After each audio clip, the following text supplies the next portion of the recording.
প্রিয় দর্শক, আপনারা দেখছেন পবিত্র রমজান উপলক্ষে নববাংলার বিশেষ আয়োজন TCL agro and dairy farm নিবেদিত শুনি রমজানের বাণী, powered by DN medical services ও দোহার মালাবিস, স্পন্সর্ড বাই দোহারি এন্টারপ্রাইজ ও choice print media, co sponsor Dohar Islamic academy ও আলোড়ন। السلام عليكم ورحمة الله وبركاته. إن الحمد لله والصلاة والسلام على رسول الله وعلى آله وصحبه ومن والاه أما بعد. নববাংলা কর্তৃক আয়োজিত মাহে রমজান উপলক্ষে ইসলামিক আলোচনা ও নাসির অনুষ্ঠান TCL agro and dairy farm নিবেদিত শুনি রমজানের বাণী। দেশ বা প্রবাসে কাছে বা দূরে যে যেখান থেকে আমাদের আয়োজনটি দেখছেন তাদের সবাইকে জানাচ্ছি আন্তরিক শুভেচ্ছা ও মোবারকবাদ। মহান রব্বুল আলামিনের কাছে শুকরিয়া আদায় করছি যে মহান রব্বুল আলামিন আমাদেরকে দীর্ঘ একটি বছর পর আবারও আমাদের মাঝে নিয়ে এসেছে রহমত, বরকত এবং মাগফিরাতের মাস পবিত্র রমাদান। সম্মানিত দর্শক, এই রমজানকে উপলক্ষ করে আপনাদের প্রিয় চ্যানেল নববাংলা প্রতিবারের ন্যায় এবারও আয়োজন করেছে ইসলামিক আলোচনা ও নাসির অনুষ্ঠান শুনি রমজানের বাণী। এই অনুষ্ঠানটির স্পন্সর হিসেবে রয়েছে ডিএন মেডিকেল সার্ভিসেস ও দোহার মালাবিস, কো স্পন্সর হিসেবে রয়েছে Dohari enterprise, Dohar Islamic academy, choice print media ও আলোড়ন। প্রিয় দর্শক, আমাদের আজকের আয়োজনে অতিথি হিসেবে অংশগ্রহণ করেছেন দুজন মহান ব্যক্তিত্ব। আমার ডান পাশে রয়েছেন আলোড়ন শিল্পী গোষ্ঠীর অন্যতম শিল্পী হযরত মাওলানা সাঈদ বিন সুলাইমান, আর আমার বাম পাশে রয়েছেন তরুণ ইসলামিক আলোচক আল আমিন বাজার কেন্দ্রীয় জামে মসজিদের সম্মানিত খতিব জনাব হযরত মাওলানা দেলোয়ার হোসেন বিক্রমপুরী। প্রিয় দর্শক, আমরা অনুষ্ঠানের শুরুতেই শুনবো একটি ইসলামিক নাশিদ। আর ইসলামিক নাশিদ পরিবেশন করবেন আমাদের অনুষ্ঠানের আজকের অতিথি হযরত মাওলানা সাঈদ বিন সুলাইমান। আসসালামু আলাইকুম ওয়া রাহমাতুল্লাহি ওয়া বারাকাতুহু। আল্লাহু আল্লাহু কি যে মধুর নাম, আল্লাহু আল্লাহু কি যে মধুর নাম, ধরার তামাম মনে মুক্তা কন্যা হীরা সোনা দানা হয় না তাহার দাম, আল্লাহু আল্লাহু কি যে মধুর নাম। আকাশ বাতাস সাগর নদী গায়ে যে নাম নিরবধি, আকাশ বাতাস সাগর নদী গায়ে যে নাম নিরবধি, পাখ পাখালির কণ্ঠে শুনি, পাখ পাখালির কণ্ঠে শুনি নিত্য বিরাম, আল্লাহু আল্লাহু কি যে মধুর নাম, আল্লাহু আল্লাহু কি যে মধুর নাম। মাশাআল্লাহ, চমৎকার একটি হামদে বাড়ি তারা শুনছিলাম সাঈদ বিন সুলাইমানের কণ্ঠে। প্রিয় দর্শক, আমরা এখন চলে যাব আলোচনায়। আর আলোচনা নিয়ে আমাদের মাঝে আজকে উপস্থিত রয়েছেন বিশিষ্ট ইসলামিক আলোচক হযরত মাওলানা দেলোয়ার হোসেন বিক্রমপুরী। মোহতারাম, আপনাকে স্বাগত জানাচ্ছি নববাংলা আয়োজিত শুনি রমজানের বাণী অনুষ্ঠানে। আমাদেরকেও আন্তরিক শুভেচ্ছা অভিনন্দন, ধন্যবাদ। জি মহতারাম, আমরা আজকে মাহে রমজানের প্রথম দিন অতিবাহিত করছি। আমরা আজকে জানবো যে আরো মোট 12টি মাস রয়েছে, আরবি 12টি মাস রয়েছে। এর মধ্যে রমজান মাসের বিশেষত্ব কি, এই বিষয়ে আপনার কাছে আমরা জানবো। আসসালামু আলাইকুম ওয়া রাহমাতুল্লাহ। বিসমিল্লাহ, আলহামদুলিল্লাহ, ওয়াসসালাতু ওয়াসসালামু আলা রাসূলিল্লাহ ওয়া বা'দ। দূরে বা কাছে, দেশে বা প্রবাসে, যে যেখান থেকে আমাদের এই প্রোগ্রাম দেখছেন, সকলকে জানাচ্ছি আন্তরিক শুভেচ্ছা ও মোবারকবাদ। বছর ঘুরে আবার আমাদের মাঝে এসেছে মহিমান্বিত মাস মাহে রমাদান। মহান আল্লাহ তাআলা 12 মাসের মধ্য থেকে এই মাসটাকে বিশেষভাবে নির্বাচিত করেছেন এবং অন্যান্য 11 মাসের উপর এই মাসটিকে শ্রেষ্ঠত্ব দিয়েছেন। এই শ্রেষ্ঠত্বের অনেকগুলো দিক রয়েছে, এই মাসটির বিশেষ কিছু বিশেষত্ব রয়েছে। আমরা যদি কোরআনে হাকিম এর দিকে নজর করি, আমাদের সামনে স্পষ্টভাবে প্রকাশিত হবে আল কুরআনুল কারীমে 12 মাসের মাঝে শুধুমাত্র এই মাসের নামটি আল্লাহ তাআলা উল্লেখ করেছেন। সূরা বাকারার 185 নং আয়াতে আল্লাহ জাল্লা শানহু ইরশাদ করেন, শাহরু রমাদান আল্লাযী উনজিলা ফীহিল কুরআন। রমাদান মাস ওই মাস যে মাসে কোরআন নাজিল করা হয়েছে। এই আয়াতে আমরা স্পষ্ট দেখতে পেলাম আল্লাহ জাল্লা শানহু রমাদান মাসের নামটি উল্লেখ করেছেন। সুতরাং রমাদান একদিকে যেমন একটি মাসের নাম, অপরদিকে এটি কোরআনে কারীমের একটি শব্দ। আল কুরআনুল কারীমের এক একটা হরফ উচ্চারণ পড়লে সর্বনিম্ন 10টি নেকি। সুতরাং রমাদান শব্দটি যদি কোনো মুসলিম উচ্চারণ করে পরে র, মিম, দাদ, আলিফ, নুন, এখানে 5টি হরফ। সুতরাং আল্লাহ তাআলা তার আমল নামায় 5 10 50টি নেকি দান করবেন। এই মাসের অন্যতম একটা বিশেষত্ব হচ্ছে বুখারী শরীফে আবু হুরায়রা রাদিয়াল্লাহু আনহুর বর্ণনা। বিশ্বনবী বলেন, ইযা দাখালা রমাদান ফুতিহাত আবওয়াবুস সামা। রমাদান মাস যখন আসে আল্লাহ তাআলা আসমানের দরজাগুলো উন্মুক্ত করে দেন।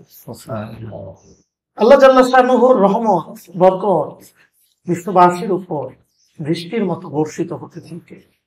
এজন্য কোন কোন বর্ণনা এভাবে আসছে, ফুতিহাত আবওয়াবুর রহমা, আল্লাহর রহমতের দ্বার রমাদানে খুলে দেন। অনেক সময় আমরা শাবান মাসে দেখি প্রচন্ড তাপদাহ, গরম, অসহনীয় গরমে আমরা অতিষ্ঠ হয়ে পড়ি এবং আমাদের ভিতরে টেনশন কাজ করে, রমাদান কিভাবে কাটাবো, কিভাবে রোজা রাখবো। যখনই রমাদান আসে আল্লাহ তাআলা আসমানের দ্বারগুলো খুলে দেন, রহমতের দ্বার খুলে দেন। এমন ভাবে আল্লাহ তাআলা তার পক্ষ থেকে বান্দার উপর বাড়ি, শান্তির বাড়ি বৃষ্টি বর্ষণ করেন, ঠান্ডা মৃদু হাওয়া প্রবাহিত হয়, রোজাদাররা স্বস্তি ফিরে পায়। এ মাসের আরো বিশেষত্ব হচ্ছে এ মাসে জান্নাতের দরজাগুলো আল্লাহ জাল্লা শানহু উন্মুক্ত করে দেন এবং জাহান্নামের দরজাগুলো বন্ধ করে দেন। এ মাসের সম্মানে কবরের আযাব, জাহান্নামের শাস্তি আল্লাহ তাআলা মওকুফ করে দেন। মুহাদ্দিসিনে কেরামগণ হাদিসের এই অংশের ব্যাখ্যায় অধিকাংশই বলেছেন যে হাদিসে যেভাবে বলা বাস্তবতা ওটাই। অর্থাৎ রমাদান মাসের সম্মানে আল্লাহ জাল্লা শানহু একদিকে জান্নাতের দরজাগুলো খুলে দেন, আরেকদিকে জাহান্নামের দরজা বন্ধ করে দেন।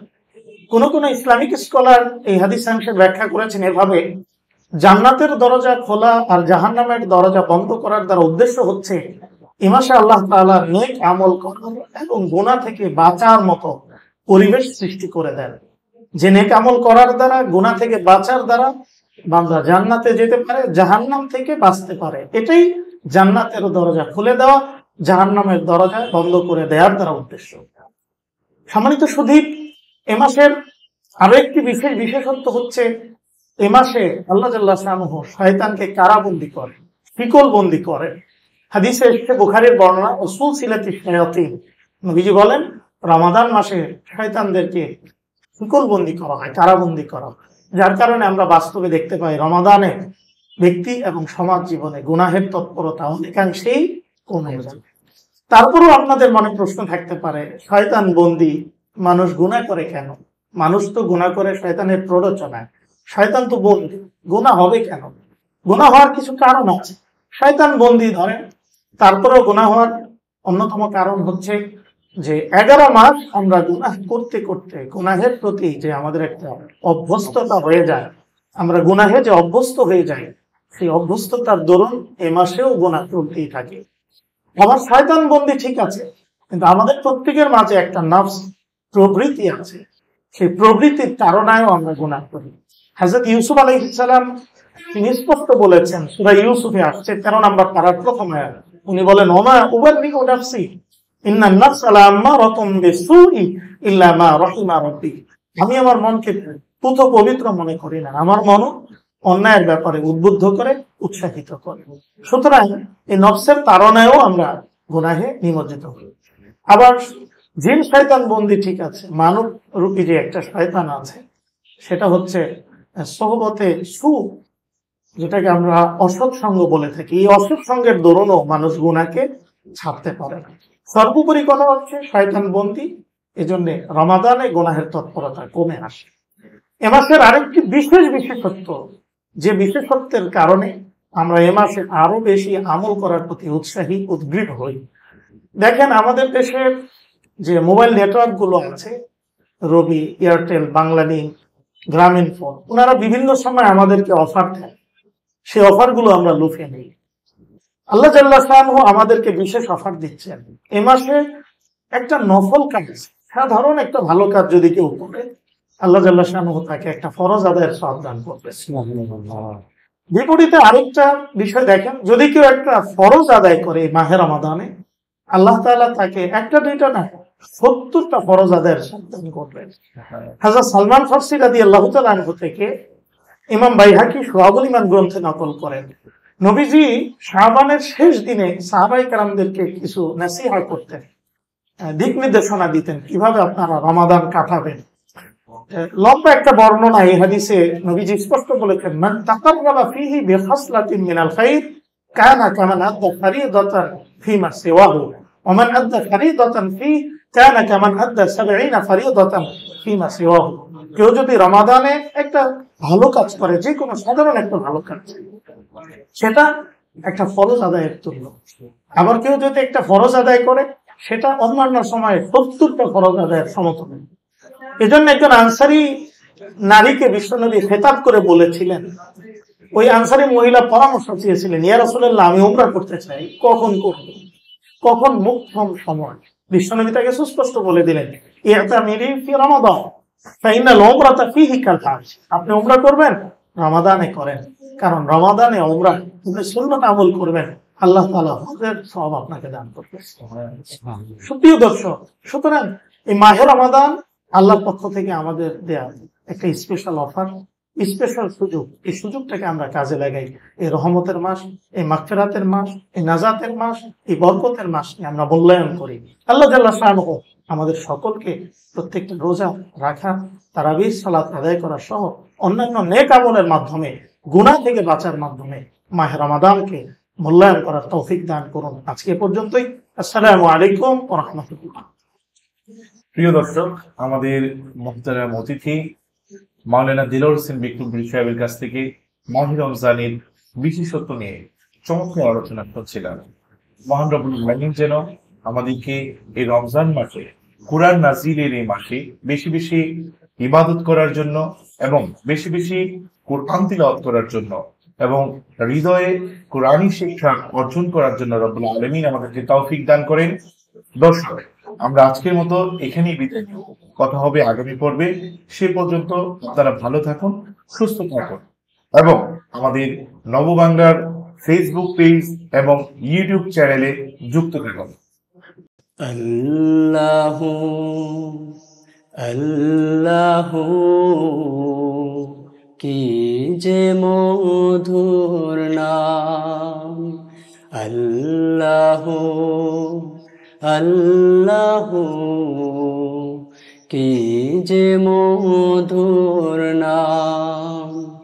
ধরার তামাম মনে মুক্তা পন্না হীরা সোনা দানা হয় না তাহার দাম। আল্লাহু আল্লাহু কি যে মধুর নাম। আকাশ বাতাস সাগর নদী গায়ে যে নাম নিরবধি। আকাশ বাতাস সাগর